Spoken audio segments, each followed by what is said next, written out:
फरीदाबाद की BPTP society में रहने वाली एक सीनियर सिटीजन और विकलांग महिला अपने मकान मालिक की ज्यादतियों की शिकार है। बेड से उठ तक न पाने वाली महिला और उनके बेटे का कसूर केवल इतना है कि उन्होंने घर में आई सीलन को ठीक कराने के लिए मकान मालिक से कहा था। आपकी स्क्रीन पर दिखाई दे रही है महिला फरीदाबाद के सेक्टर 76 बीपीटीपी पार्क फ्लोर पर किराए पर रहती है और इनका नाम शबनम खुराना है। उनकी शिकायत है कि करीब 3 महीने पहले इन्होंने बीपीटीपी में रियल एस्टेट एजेंट की मदद से किराए पर एक मकान लिया, जिसमें शिफ्ट होने के कुछ ही दिन बाद सीलन आ गई और उसकी वजह से फंगस बढ़ने लगा। जब इसकी शिकायत मकान मालिक से की गई तो उसने पहले तो ये कह दिया कि हाँ, इसे जल्द से ठीक करा दिया जाएगा, लेकिन कभी कराया नहीं। उसके बाद जब इन्होंने दोबारा शिकायत की तो इनका आरोप है कि कभी खुद को मकान मालिक तो कभी मकान मालिक का पता बताकर कोई शख्स 10 से 15 लोगों को लेकर आ जाता है और उनके साथ जोर जबरदस्ती करते हैं। इनकी शिकायत उन्होंने 3 बार पुलिस थाने में भी की है। महिला का आरोप है कि यहाँ की रेजिडेंट वेलफेयर एसोसिएशन ने भी मकान मालिक की ज्यादतियों में उनका साथ दिया। महिला का कहना है कि उनके घर में सिर्फ वो 2 माँ बेटे ही रहते हैं, जिसमें दोनों ही डायबिटीज से पीड़ित हैं। RWA ने ये जानते हुए भी स्विगी या जोमेटो से बाहर से आने वाला उनका खाना तक बंद करवा दिया। बाद में पुलिस के हस्तक्षेप के बाद उनका खाना शुरू हुआ। फिलहाल महिला की गुहार है कि उनकी अभी 9 महीने का एग्रीमेंट बाकी है, लिहाजा उन्हें यहाँ रहने से रोका ना जाए और मकान की रिपेयरिंग कराई जाए, क्योंकि उन्हें अंदेशा है कि कहीं गुड़गांव की तरह का कोई हादसा उनके साथ ना हो जाए। क्या नाम है आपका? मेरा नाम शबनम खुराना है। मैं 76 साल की हूँ, विडो हूँ और हैंडीकैप्ड हूँ। टोटली बेड रिटर्न हूँ पिछले 4 महीने से। बेड रिटर्न भी इस तरह के मेरे टांगे बिल्कुल सीज हो गई हैं। मैं टट्टी पेशाब भी, मैं अपना काम भी कुछ नहीं कर सकती हूँ, सब बेड पे ही। और मेरी सपोर्ट के लिए मेरा बेटा है और मैं हूँ, बस उसकी फैमिली नहीं है। हम घर में सिर्फ 2 ही जन रहते हैं।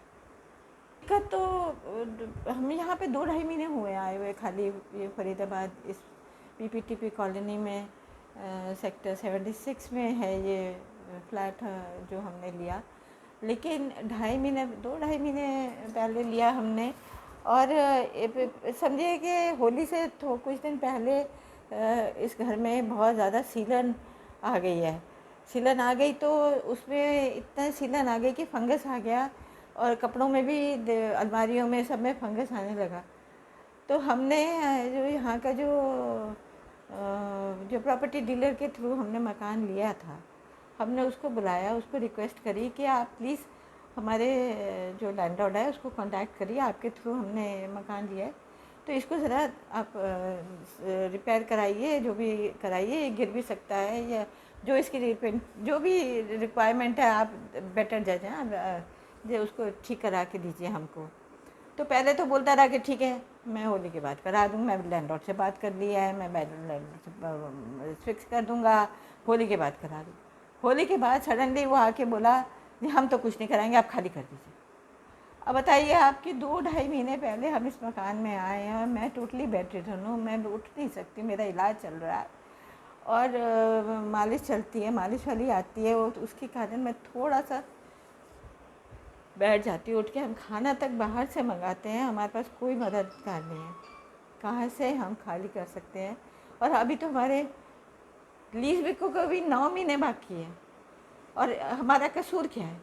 हमने तो सिर्फ ये कहा कि हमें रिपेयर करा दो। ये गुड़गांव में जो प्रॉपर्टी हुई, बैठ गई थी, कहीं ऐसा ना हो कि मकान हमारे सिर पर ही गिर जाए। आप प्लीज़ उसको कराइए। पूरी बीपीटीपी कॉलोनी में अगर आप घूम के देखेंगे, सारी कॉलोनी जर्जर है।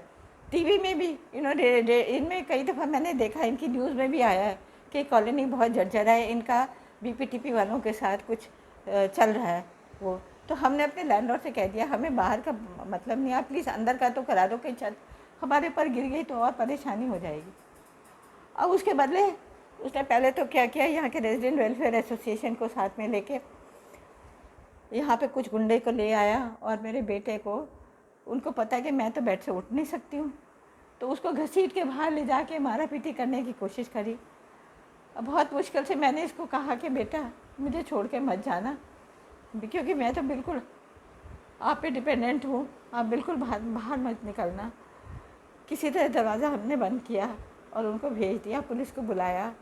किसी तरह पुलिस ने कहा अच्छा ठीक है, लेकिन रेजिडेंट वेलफेयर एसोसिएशन ने गेट पे इंस्ट्रक्शन दे के, हमारा खाना बाहर से आता था, स्विगी वालों से हमारा खाना आता था, उन्होंने खाना बंद करवा दिया। पूरी रात हम लोग बिना खाए इंसुलिन लेके बैठे थे, लेकिन हम खाना नहीं खा पाए क्योंकि हमारे पास खाना नहीं था। फिर हमने, यहाँ कोई नेहा इंस्पेक्टर हैं इस एरिया की, उनको फ़ोन किया। रात को 1 बजे तक मैं उनको रिक्वेस्ट करती रही, नेहा मैडम आप कहीं से हमें खाना अरेंज कर दीजिए क्योंकि हमने इंसुलिन ली हुई है दोनों। उन्होंने कहा आप ऐसा करिए, चीनी खा लीजिए, सुबह देखेंगे। चीनी खा के हम दोनों सो गए कैसे तैसे करके। सुबह हमने ब्रेड खा के कैसे भी कहीं से अरेंज करा और हमने करा। खैर 8-10 दिन बीते, उसके बाद फिर वही हुआ।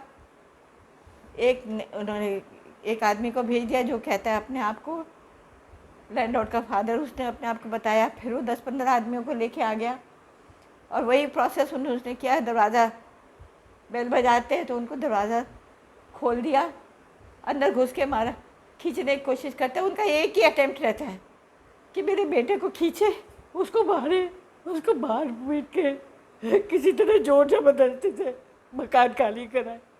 और मैं इसके सामने खड़ी हो गई, इसको पकड़ के एक ये अपना जो मेरा वॉकर है इसको बीच में रख दिया कि तू इधर नहीं आएगा, और उस आदमी को रोकने के लिए वो कहता है नहीं, ये तो मुझे मारने की कोशिश कर रहा है, इसके हाथ में छुरी है। अरे छुरी कहाँ है भाई, वो तो चम्मच से फ्रिज को साफ कर रहा है, चम्मच उसके हाथ में है जिससे फ्रिज को साफ कर रहा है, वो तो छुरी पता है तेरे हाथ में छुरी है। ये पता नहीं तू क्या लेके आया है जिससे तू मारने के लिए, घसीटने के लिए क्यों तैयार है तू क्यों। हमने उसको लाख कहा, हमने कहा देखिए आप जरा शांति रखिए, हम पुलिस को बुलाते हैं, पुलिस के सामने बात करेंगे। जो नहीं, पुलिस नहीं आएगी, आप बताइए, मैं देखता हूँ कैसे नहीं खाली करते तुम, तू आता है कि नहीं, बाहर आता है कि नहीं। बुलाया इसने, डीसीपी इसने नंबर घुमाया कमिश्नर साहब का, बाई चांस लग गया।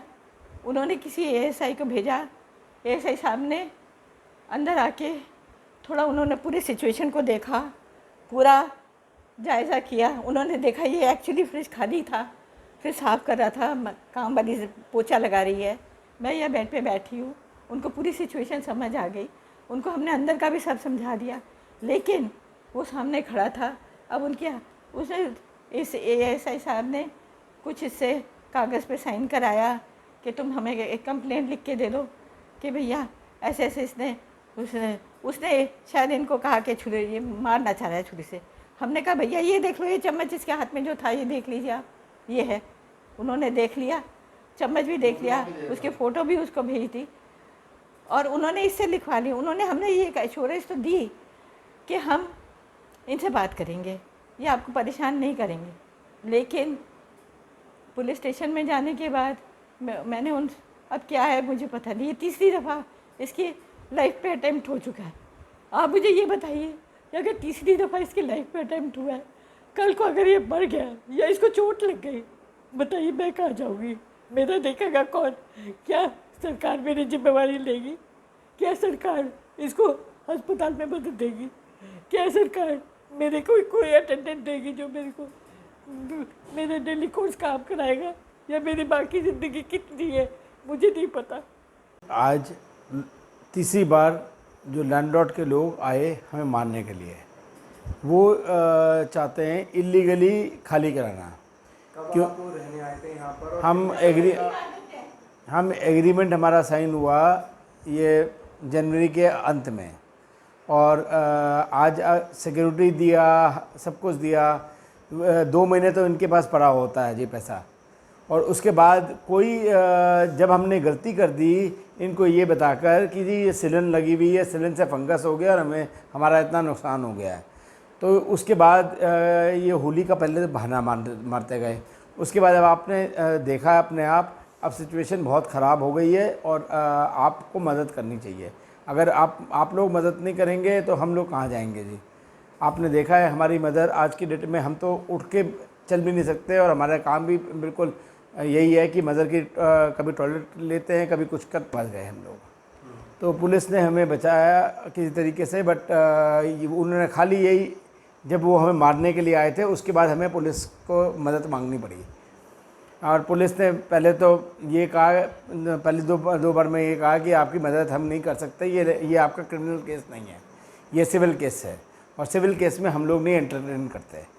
तो वो आज वो चाकू लेके आया था लैंडलॉर्ड वाला हमें मारने के लिए, वो उकसा रहा था क्योंकि उसको यहाँ के साथ वालों ने या किसी ने बीपीटीपी के किसी आदमी ने मिली भगत है जिसने बताया कि ये हम आज फ्रिज साफ़ करने वाले हैं और आपको मैंने व्हाट्सअप किया है, वो क्या कोई स्पून है या क्या चीज़ है, हम तो बर्फ़ साफ़ कर रहे थे अपने, उसकी वजह से हमें उसने कह दिया कि जी इससे उसकी मौत हो सकती है। वो चाकू लेके आया था हमें मारने के लिए, बट उसका कोई असर ही नहीं हुआ। बताइए चाहते हैं कि थोड़ा सा हमें मदद, जितनी मदद आपको लोग कर सकते हैं उतनी मदद करिए आप। चक्कर क्या हुआ, इस मकान में आने के बाद से